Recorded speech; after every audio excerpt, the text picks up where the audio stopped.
All right, now we take this conversation one step further, and we have with us here the Assistant Director, Research and Advocacy in the Lagos Chamber of Commerce and Industry, Dr. Matthew Ojo. Thank you so much for joining us this morning. Thank you for having me.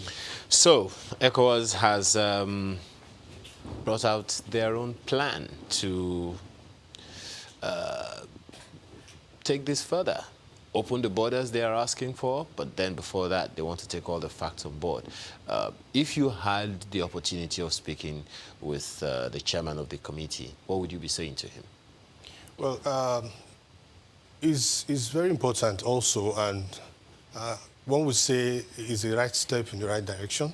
You know, prior to this time, it's been individual countries, you know, complaining or trying to appeal to Nigeria to open the border.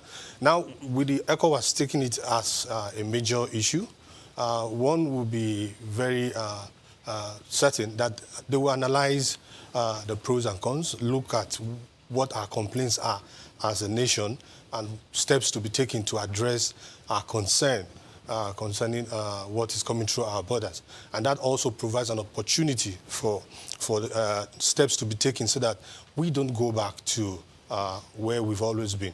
You know, like I was listening to your previous guest, and he also mentioned that it's not the first time the border has been closed. Now, we're looking at ECOWAS. ECOWAS is trying to do something, analyze the situation, look at what can be done, what are the concerns of Nigeria, how do we ensure that the neighbors of Nigeria adhere to what Nigeria is asking for. But then you ask yourself, internally, what exactly are we doing?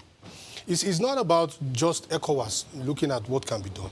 If we close the border, as we've done now, and we don't take some necessary actions or steps, we'll go back to status quo. It's like you live in a compound and your neighbor, you know, opens the gate, exposes you to insecurity, and you keep on talking, and my neighbor should do something. Apart from your neighbor doing something, you also should do something.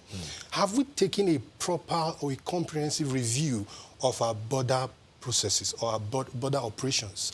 Have we come to the point where we say, okay, we need to address certain things? It's understandable that our neighbors are taking advantage of our porous borders. But what are we doing? Have we sat down, okay, are we going to improve infrastructures? Are we going to bring in technology? Are we going to ensure that the institutions, you know, saddled with the responsibilities of taking care of our borders are well equipped and improved on? Let me ask you, Dr. Ojo, one of the things that a number of people will be concerned about is if indeed the border closure, the idea of the border closure was a good one in the first place. Given that 80% of, well, from statistics from the World Bank, 80% of imports into Benin is for the Nigerian market. And some, according to a report in the Ghana Times, Nigeria is the 4th among top 10 nations that Ghana exports to, making Nigeria most certainly a market that anybody who is worth his salt would want to take on, would want to go to. So that definitely is something that anyone should take good advantage of. But the question then is, was it a good idea in the first place, given that we know that the Nigerian market is a big one, for the private sector anywhere? Okay, well, if you want to look at it from that angle, you know, when you have, you're on a journey or you are into a process, after some time you want to take a retreat. You want to assess the situation. So what one would say is that the action of the government is like, hey, let's assess what is going on. So there's nothing wrong in assessing. And when you want to do an assessment, you need a break. You need time to look inwards. So you wouldn't say closing the border itself is outrightly wrong. But the government has something they were targeting. They saw things going wrong. Influx of products that probably we can produce here, arms and no insecurity issues. Was that a concern for LCCI? For us, we look at it both ways. You just mentioned Ghana is, you know, exporting to Nigeria. Regionally, from ECOWAS, exports from the region, Nigeria accounts for about 77% also. So it's not just goods coming in, it's also ours also going out because we have multinationals and companies who produce in Nigeria and move to other African countries. You see, I don't want us to just look at the border closure issue alone. The question is it providing us an opportunity to do things differently? And I think it is. So beyond the complaints of influx of arms and all that, products that we produce or we can produce, one want to ask, our level of productivity is not as high as what you have in some of these countries, and the cost of doing business or production is lower or cheaper in other countries. So Nigeria becomes, a ready market. Okay. However, our concern is that government should also use this as an opportunity to address certain things that we on our own as a nation can address. Let's quickly bring in another person who's just joined us now, member of the Presidential Campaign Council, Mr. Tunde Ajibulu, member of APC. Thanks so much for joining us this morning. Hello, good morning, viewers, and good morning, channels. Okay, so ECOWAS is going to pay us a visit real soon. One of the presidents of the countries in ECOWAS is chairing that committee. What kind of conversation are you expecting to happen? Well, ECOWAS is bothered, rightly so, because Nigeria is the life wire of the sub-region. And then I feel they only just come, and they're basically coming to plead with us to review our stance, which I totally support anyway, if I'm going to say so. I mean, the president promised security. There's nothing like economic security. That's the most important thing. We've become a dumping ground for all sorts of things. The economy was in tatters. Everything was coming into Nigeria. Then we talk of physical security, arms, human trafficking. A lot of stuff was happening in the country. And then the border had to be closed to reassess what's going on. Like the gentleman said earlier, he was wondering if there are certain things that the country should do. And I want to assure him that that is the express reason why the borders were closed in the first place, to take stock, to re-energize, to plan, to do things differently. Even now, Mr. Ajibulu, the fact out there is that while we have the official borders, land borders closed, there are many unofficial borders that was even alluded to by the CG of Immigration Service, who said that they cannot 100% man all of the land borders. There are many illegal borders. That's what he said, and he said he wasn't even sure of the figures when we put a figure to him. That should not be surprising. It happens all over the world. Even in America, Mexicans come in every so day. In the process of... Even America cannot control their own borders. In the process of reassessing, yes, what are we going to do with all these? That's a good one. Now, every day, it's work in progress.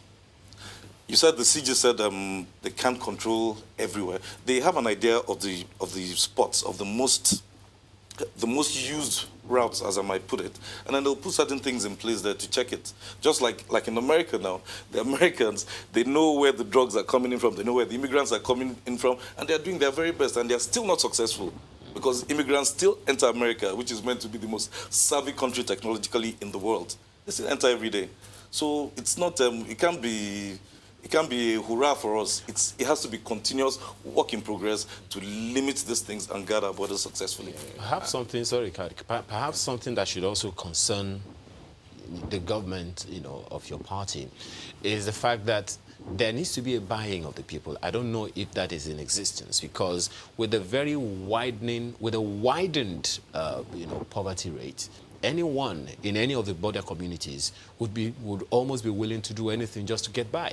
So if that buy-in of Nigerianness is not there, I don't see how these people will not continue to venture into illegal smuggling. So what do you think should be done about that one? Well, there are very few policies that the APC takes that they don't get a buy-in from the people of Nigeria. But there are sometimes, there's what you call tough love sometimes, And then now, for any country to grow, we have to look inwards. We've seen it happen in a lot of countries. We've seen it happen in China. We've seen it happen in... Yes, when these palliative measures are put in place, initially, there's hardship. But at the end of the day, what happens? Now, I was talking to some people. Now, the Nigerian poultry farmers now can't meet up with the demand. They can't meet up with the demand for eggs. They can't meet up with the demand for poultry. And what happens? They're under pressure. I don't know. When you're under pressure, you think. You think, it's when you're comfortable, when you're static, nothing much happens. There's a lot of pressure, and things will get better.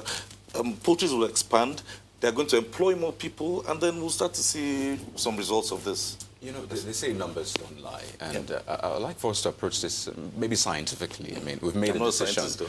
Well, I know, which is why I'm putting the question to him, sort of. I know that we've talked about this largely, the fact that the border closure has its pros and cons, but, months after this, I think we're at a point where we can look back and say, okay, this is what we have gained, this is perhaps what we have lost. And I want to believe you have access to some figures, at least you speak, to people who are in business. So during the course of this border closure, how have we done in terms of numbers, pros and cons? What have been the gains and losses, perhaps? Well, you see, in terms of numbers, you have different numbers or various numbers being branded around. But you hear rice production has gone up 70%, 60%. And someone asked me and said, how long does it take to produce rice? Is it not 3 months? When did they close the border and these figures are being branded? Now, what I want us to understand, like you mentioned, it would be a disservice or a disaster if after having closed the border for long, we can't say we've gained much. And that is why we always look at issues. Your previous guest mentioned about inflation. You can see inflation going up. And if we suffer all this, there should be a reward. And part of the reward we look at is what he's mentioned. Poultry production, you have people now looking inwards for locally produced goods. Although it's not as if production has met demand, and if production doesn't meet demand, you know what that means. It means price will go up if supply doesn't meet demand, and that's what we're experiencing. So we want to bear that temporarily. You have people now looking at producing rice locally. You have people now talking about let's find our own way, how we can do what we normally get from outside, how we can produce. But the question remains the constraints within the country. Okay, productivity in agriculture is still low. Okay, thank God you saw CBN going back to allowing imports of milk by some companies. We raised that when we were here. So the numbers are improving, but we haven't gotten... It's not even up to a year for you to be able to look at how far. Still talking about numbers. Yes. You definitely will want those numbers to grow continually. Yes. What are the infrastructure? By that I'm talking about processes and systems. Would you want us to put in place as a nation that may be absent now or that may already be in the works? Because the expectation of ECOWAS would be that the borders will open. Even you have alluded to the fact that the borders need to open. So, and if the borders open and those infrastructures are not put in place in terms of processes, policies, institutional readjustments, we'll just go back to ground zero. Exactly. So what do you expect to see before this border is reopened? Before this border is reopened, we want the government to look at the institutions first. Immigration, the custom. How can we ensure that the processes at the border are improved using technology?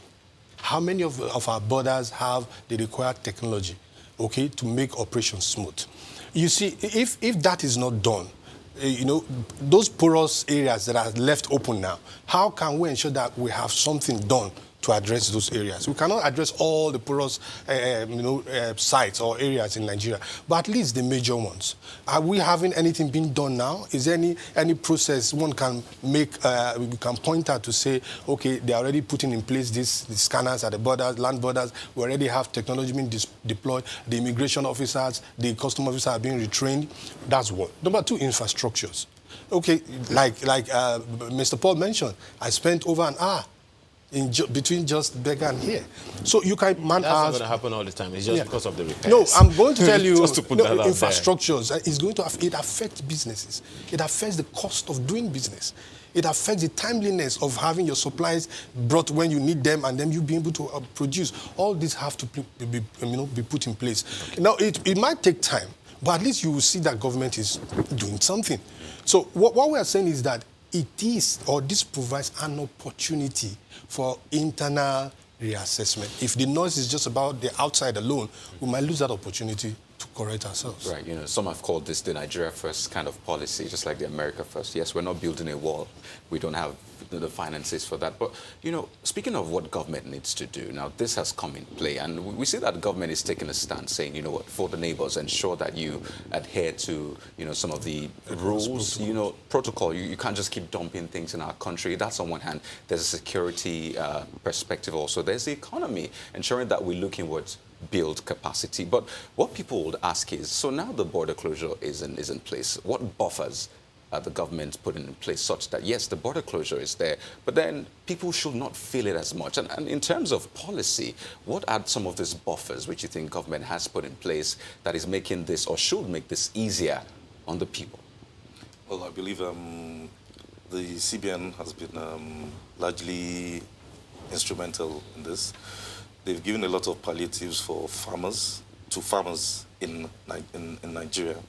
And I also want to assure him, like you said, there's an opportunity for self-reassessment.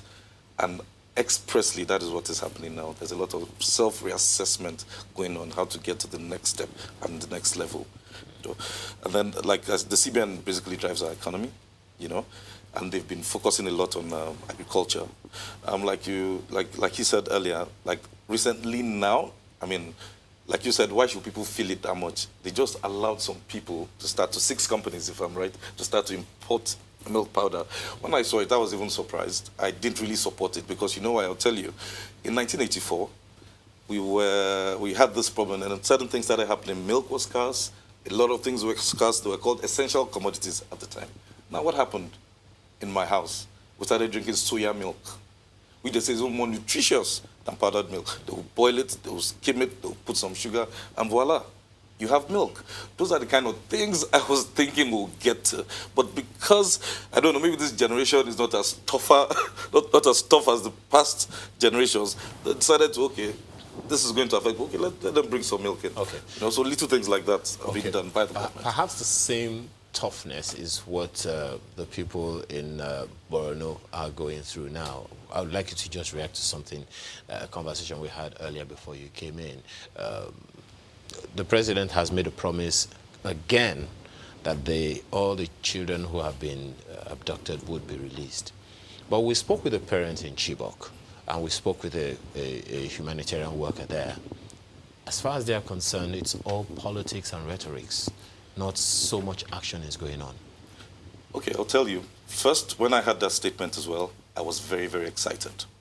Excited in the sense that it shows, like you said, the president reasserted that he's going to make sure all children But that's will be... not what the people No, I'm going somewhere. feeling. I'm going somewhere with this. Okay. So it means something. Look, there's no government that's infallible. There are issues. We know there are security issues in Nigeria. There's no doubt about it. If you understand what I'm saying, there are major, major security issues. So for the government to make, for the president to make that statement, I will want to believe that that there's going to be a change in our security architecture very, very soon.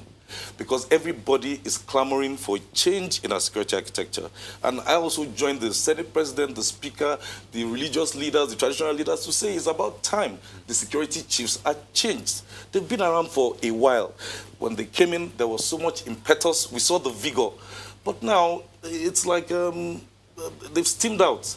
We need fresh blood. We need fresh ideas. So and these guys are, they're almost 60. They're about, Okay. They have to leave, and then we'll get fresh blood, and then we'll see what happens. So Let's deal with some change here. we should be hopeful. Yes, very hopeful. Okay. Very hopeful. It's a good place to leave it. Dr.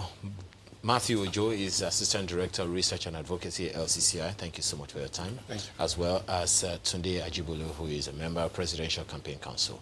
Thank you so much. Thank you so much your for time. being here. Thank you. Well, we'll be back in a moment to take some of your messages. Please stay with us.